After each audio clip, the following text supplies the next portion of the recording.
When the invitation never arrived, I told myself that distance could be dignified, that absence could carry a kind of blessing. Yet when the wedding photograph surfaced, her smile framed by people I had raised with my own discipline, my own resources, there was not a trace of me in the room. Days later, the call came.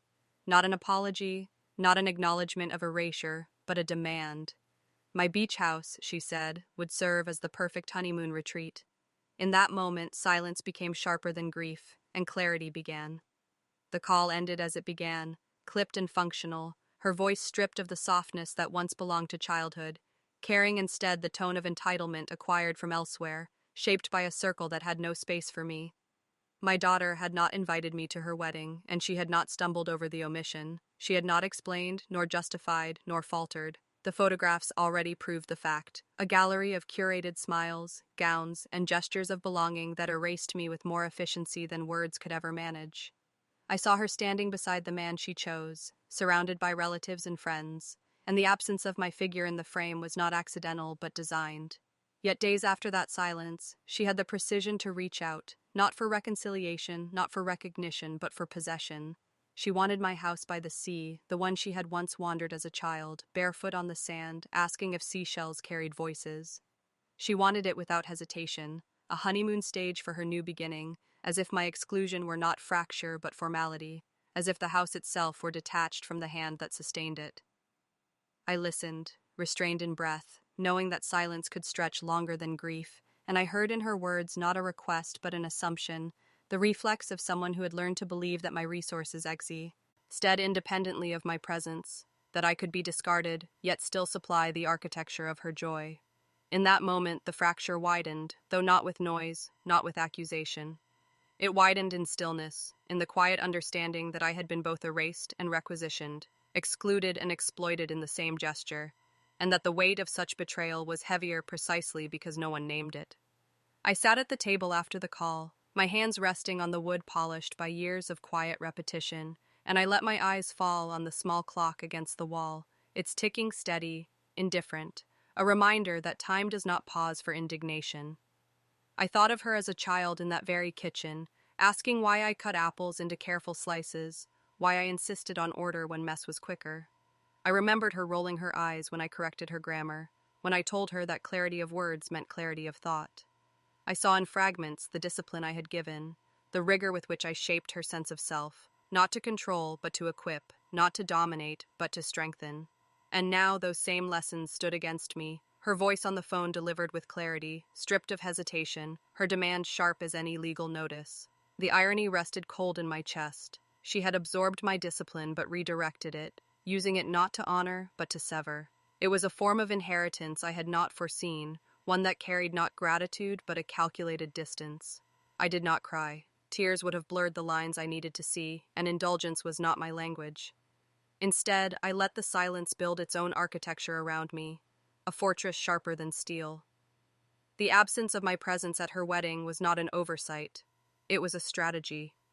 And if strategy was the language she chose, then strategy would be the language I replied in. Betrayal does not need noise to exist. It brat in. He's in decisions, in omissions, in the quiet removal of a name from a guest list, in the audacity to demand what was never offered.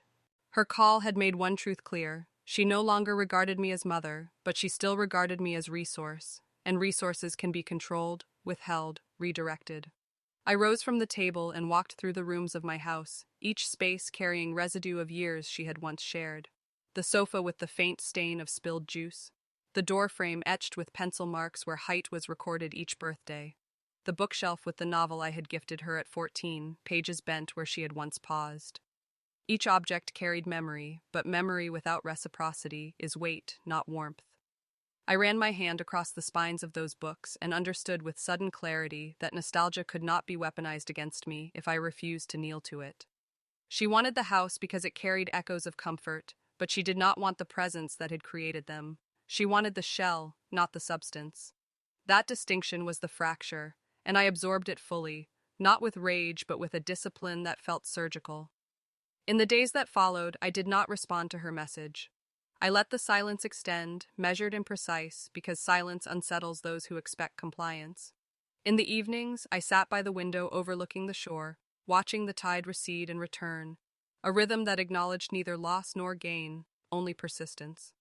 My neighbors walked past, their voices muted in the glass, and I thought of the many small humiliations that women absorb in silence, the erasures masked as logistics, the betrayals disguised as practicalities.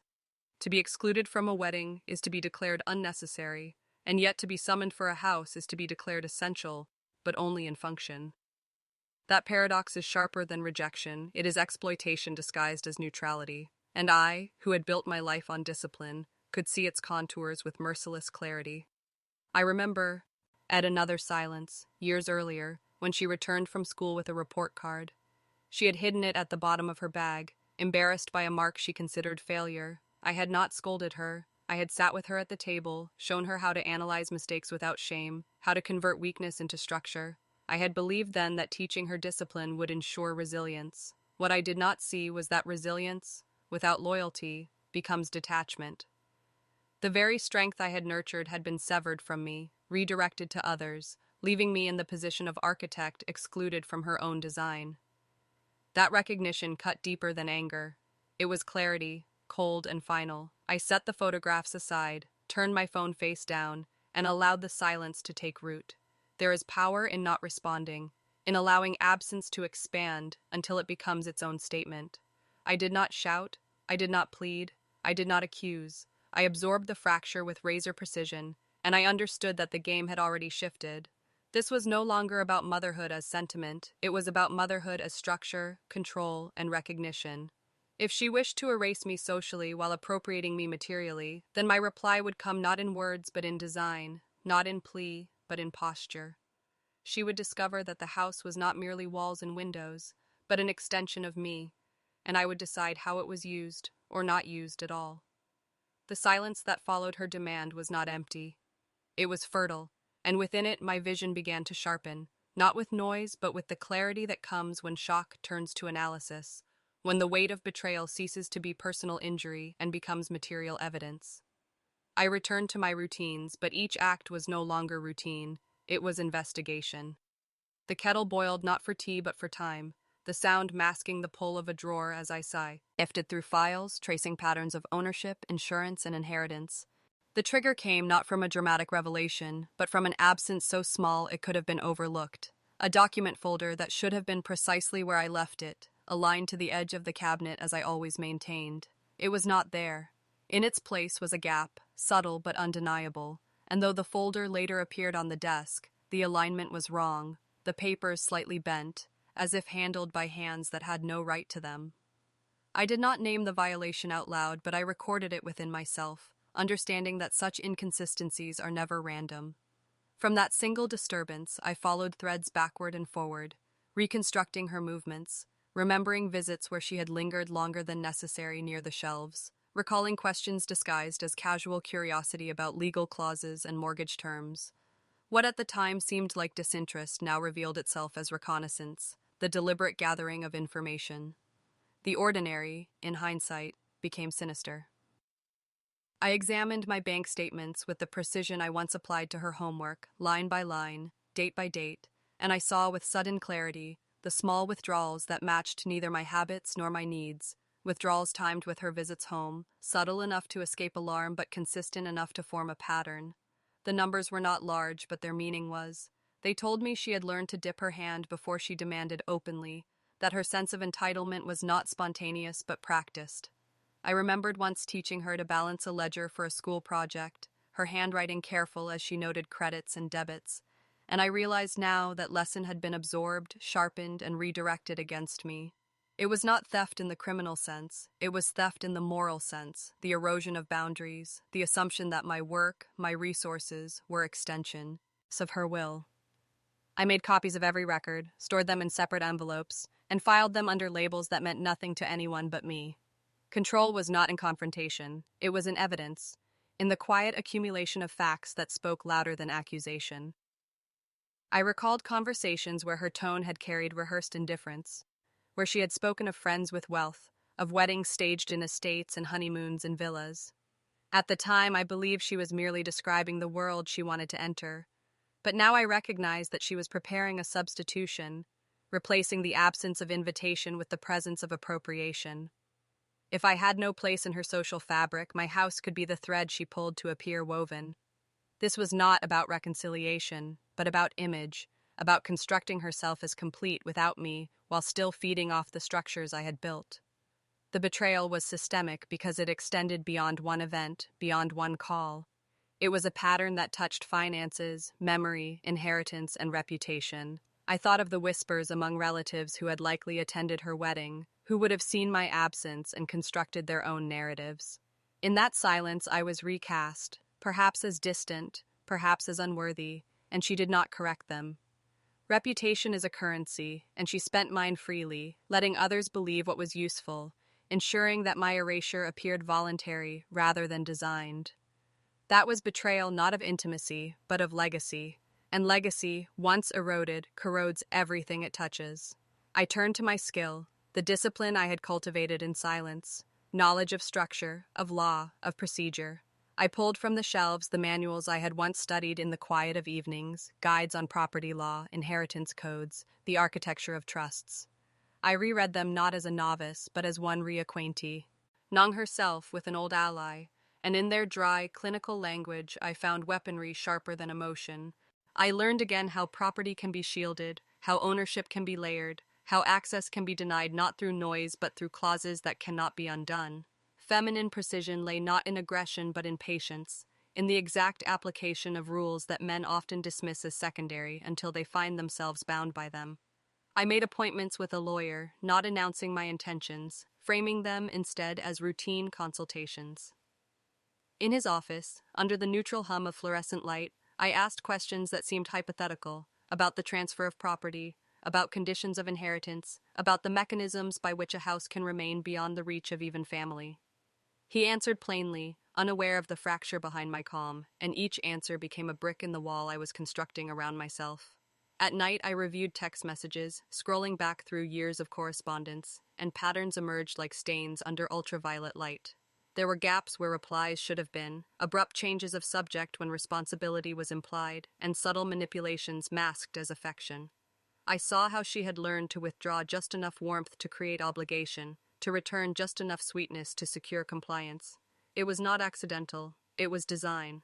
I saved screenshots, not because I intended to weaponize them immediately, but because records matter. Words once written outlive intention, and in their preservation lies power. She might control narratives in public, but I would control documentation in private, and in conflicts of inheritance, paper often outweighs memory. I noticed, too, the ordinary objects that shifted meaning under scrutiny. A set of spare keys missing from the hook. A scarf left behind that smelled not of accident but of intrusion, as if placed to mark territory. Even the way she addressed envelopes using my initials other than my name, reducing me to function rather than relation. Each gesture was small, but betrayal accumulates in increments, and when lined together they form a ledger that cannot be ignored. I did not allow anger to speak. I catalogued, I ordered, I structured. Pain verbalized is pain weakened, pain structured is power. And so I built my quiet archive, knowing that when the time came, it would not be my voice that cut but the evidence, arranged with the precision of a scalpel. I realized with clarity that this was not simply her doing, that betrayal rarely grows in isolation. Others must have known, must have facilitated, must have benefited from my erasure. Friends who looked at me with rehearsed sympathy but never questioned my absence. Relatives who spoke of the wedding as if it were a natural progression rather than an edited narrative. Even her husband, whose presence in the photographs carried triumph more than partnership, must have understood the exclusion. Betrayal was not confined to her. It was systemic, a network of complicity that required my silence to function. And so I refused to give them that silence in the form they expected. I gave them a silence of design, not of defeat. They believed my stillness meant absence. In truth, it meant architecture. The days bled into weeks, and I refined my plan with the precision of someone sharpening a blade. I established consultations with accountants, disguised as inquiries into tax obligations, but in truth probing the structures by which wealth can be shielded. I reviewed the deeds of the beach house, discovered clauses buried in contracts signed years earlier that gave me leverage I had forgotten. I began drafting revisions, trust structures that would remove the house from inheritance entirely, placing it into a foundation whose conditions I alone would define. In doing so, I realized the depth of her its calculation. She assumed possession without recognizing that true possession lies not in walls or windows, but in legal ink, in signatures that endure beyond sentiment. I did not confront her. I did not announce. I prepared. Everyday actions became exercises in surveillance. I listened to the pauses in phone calls, the way her voice sharpened when I withheld responses, the growing urgency masked as casual check-ins. Each silence I gave her was an instrument, each delay a mirror reflecting her impatience back to her. Control, I learned, is not seized, it is absorbed, allowed to grow through omission until the other begins to stumble under the weight of their own assumptions. She believed I was retreating. In truth, I was advancing, constructing an architecture of refusal that would unfold not as drama, but as inevitability. Betrayal taught me one truth. The ordinary is the most dangerous weapon when wielded with precision, and so I sharpened the ordinary until it gleamed. The meeting was arranged under the guise of civility, framed as a discussion about logistics, her voice on the phone clipped but confident, as though the demand for my house were already settled and she needed only to collect the final detail, a signature perhaps, an agreement she assumed my silence had already conceded. I arrived at the office I had chosen, not hers, a neutral space with walls painted in shades of beige so deliberate in their blandness that no memory could cling to them, a room designed for contracts, not reconciliations. She entered with the assuredness of someone who had grown accustomed to extracting rather than earning, her husband trailing at her side, silent but complicit, his posture suggesting both triumph and disinterest. I did not rise to greet them. I did not soften my expression. I placed before me a folder of documents, edges aligned with the table, my hands resting still upon them, not possessive but deliberate. The conversation began as expected, with her rehearsed charm, the casual dismissal of past omissions, her tone suggesting that exclusion from her wedding was an oversight, nothing more, quickly redirected to the matter at hand, the house by the sea, the perfect retreat, the symbolic inheritance she intended to claim as though it had always belonged to her. I let her speak, not interrupting, not correcting, each word she offered digging deeper into the silence I maintained, until finally she paused, waiting for acknowledgement. I slid the folder forward, not aggressively, but with the precision of a blade placed upon a table. She opened it, perhaps expecting a deed of transfer, perhaps a will, but instead she found what she had not anticipated. Documents that redefined ownership, papers that placed the house beyond her reach, secured within a foundation that bore my name and my conditions that excluded her by design, clauses airtight in their legality, signatures already notarized, dates sealed. Her eyes moved across the pages, confusion tightening into recognition, and for the first time her voice faltered. She asked what this meant, but the answer was already written before her, unalterable, clinical. It meant the house was not hers. It meant the inheritance she assumed had evaporated into legal stone. It meant her erasure of me had come at a cost she could not reverse. Her husband leaned forward, scanning the documents with the impatience of someone who recognized too late that he had underestimated his opponent, and though his lips pressed into protest, he knew there was no ground to contest. The law had been followed with meticulous precision. There was no spectacle, no raised voice, no plea, only fact. She asked why, her tone carrying not sorrow but disbelief, as though betrayal were unfamiliar to her, as though she could not reconcile that the same discipline she had once exploited now stood against her. I did not answer. I did not need to. Silence is often louder than explanation, and in that silence she was forced to confront the reality that she had severed me not only from her celebration, but from her expectations, and that consequence had arrived not as vengeance but as symmetry. She had removed me from her life ceremonially, and I had removed her from my legacy structurally. Balance was restored without noise. The fallout was not immediate in appearance but immediate in effect.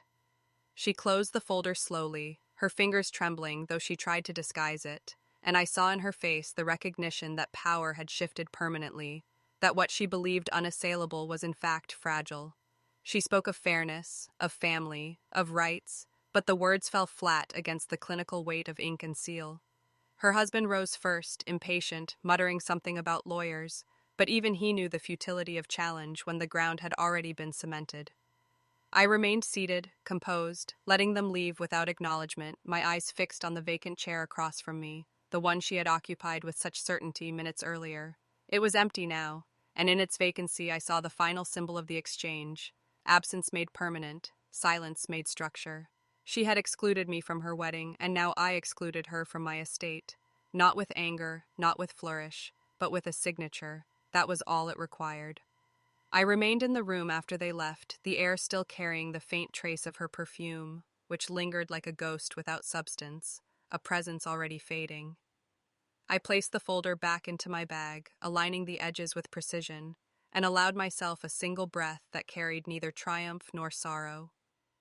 Justice is not victory, it is symmetry, and symmetry is rarely light.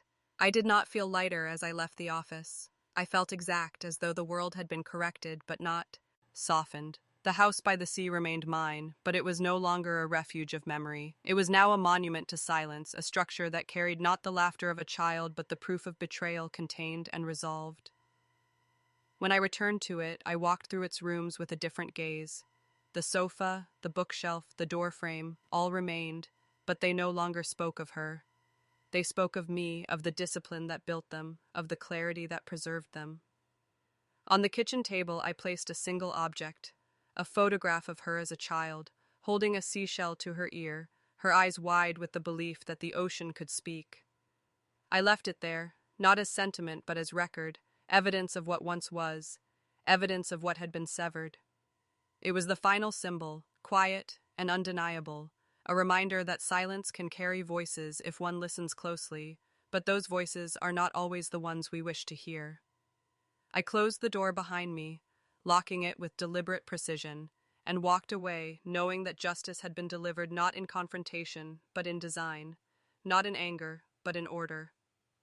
There was no applause, no reconciliation, no closure, only symmetry carved into paper, and in that symmetry lay the only form of peace I was willing to accept. Her name is Evelyn Hart, and her presence is a study in containment, a woman whose movements are measured, whose stillness has become her greatest weapon, sharpened over years of betrayal that arrived not from strangers, but from those she had fed, raised, and trusted. Her psychology rests upon a foundation of strategic restraint, her silence carrying more weight than most declarations, her gaze capable of dismantling illusions without a word. The fracture she endured was intimate, maternal, and irreparable, for it is one matter to be deceived by the outside world and another to be erased by one's own blood, and it is this shattering of trust within her closest circle that shaped the architecture of her resolve, silhouette against which Evelyn's discipline sharpens. Around Evelyn stand the foils, each understated, each functioning as a mirror to her principles, without becoming emotional scaffolds. There is Daniel Mercer, the lawyer, precise and unemotional, who answers questions without probing their intent, his clinical clarity reflecting Evelyn's own posture and providing her with the tools of legality that transform silence into armor. There is Marion Wells, a longtime colleague and occasional confidant, who does not pry but observes, her grounded nature a reminder that empathy can exist without indulgence, offering Evelyn not comfort but perspective. And there is Clara Hart, Evelyn's estranged sister, whose presence hovers in fragments of memory, a woman who once challenged Evelyn's discipline with impulsive warmth, serving as the silent counterpoint to what Evelyn became. Together, these foils do not carry her burden, nor dissolve her silence. They simply frame it, allowing her restraint to stand unbroken, her discipline to remain sovereign,